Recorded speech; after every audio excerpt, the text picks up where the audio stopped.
রহমতের নবীজি খেজুরের বাগানের পাশ দিয়ে নবীজি হেঁটে যাচ্ছেন মদিনায়। একটা উট দৌড়ে আসছে।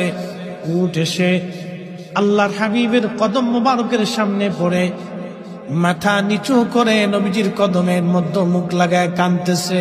উটের জবান খুলে গেল। উট কাঁদে আর বলে, ইয়া রাসূলুল্লাহ, ইয়া হাবিবাল্লাহ, নবী গো, আপনার কদমে আমার আরজি।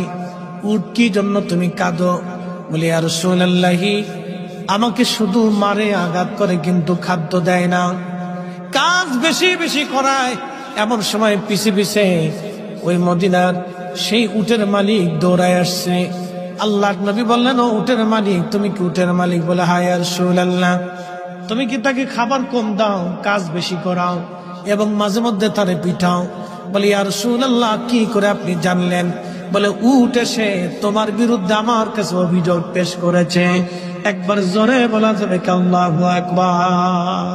বিশ্ববিখ্যাত আল্লাহর একজন ওলি ছিলেন, তার নাম হযরত মালিক ইবনে দিনার আল ইরাকি আল বসরি রাহমাতুল্লাহ আলাইহি।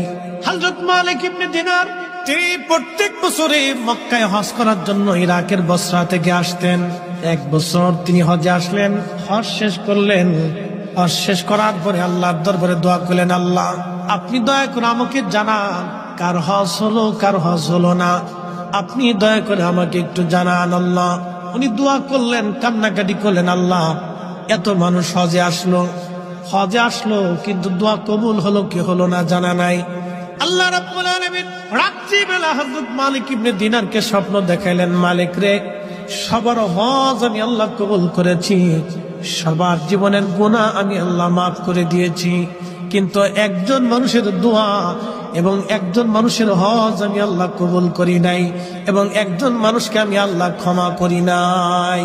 লক্ষ লক্ষ মানুষ আমি মাফ করছি, কিন্তু একজনকে মাফ করি। তো মালিক ইবনে দিনার ইরাকি বসরি খুব চিন্তায় পড়ে গেলেন যে ওই একটা লোক যদি আমি হই, তাহলে আমার জীবন বরবাদ হয়ে গেছে।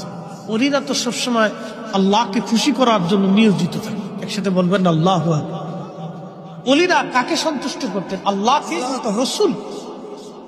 ওলিদের কাজই ছিল আল্লাহ তার রসুলকে খুশি করা।